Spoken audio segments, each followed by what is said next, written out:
Move to the next question. That sounds like a good idea. The member for Latrobe has the call. Thank you, Mr Speaker. My question is to the Treasurer.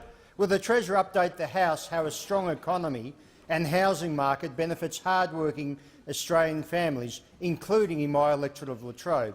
Is the Treasurer aware of any alternative approaches that would not deliver these benefits? The Treasurer has the call. Thank you, Mr Speaker, and I thank the member for Latrobe for his question.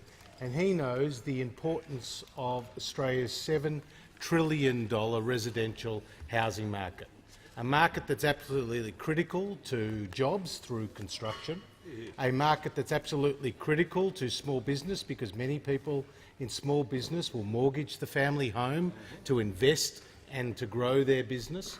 It's vitally important to the family balance sheet because for many families the greatest asset they'll ever own is the family home. And it's also important to have stability in the housing market to our AAA credit rating, Mr Speaker.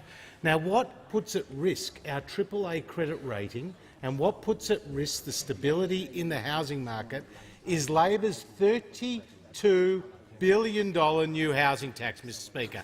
A $32 billion new housing tax that will affect two-thirds of the people that it will impact who currently are negative gear. Two-thirds of those have a taxable income under $87,000, Mr Speaker. Now, 1.3 million people currently negative gear. Now, these are not wealthy people. These people have put aside a little bit of money every month so that they can make an investment, like Robert and Casey, both of whom are 31 years of age. They live in Cranbourne North, in Melbourne's southeast. They said they plucked up the courage to buy a two-bedroom apartment at the time that their first daughter was born. Their net rental loss is around $5,000 a year.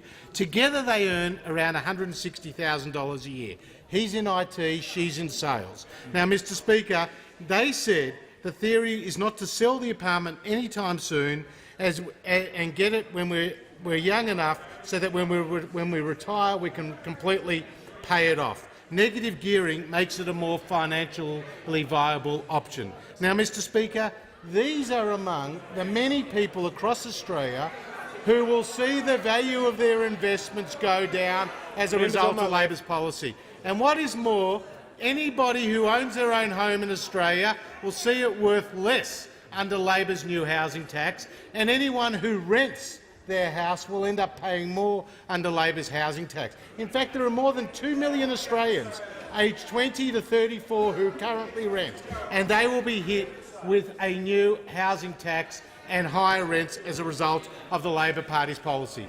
Now, Mr Speaker, the Labor Party should have listened to the member for Louis when he was the last time when he was Treasurer, who said it would be economically disastrous to touch negative gearing. Now, Mr Speaker, now the member for McMahon, as part of his $200 billion of new taxes, is going to take a sledgehammer to people's housing prices and going to increase rents. Only the coalition can be trusted to keep taxes low.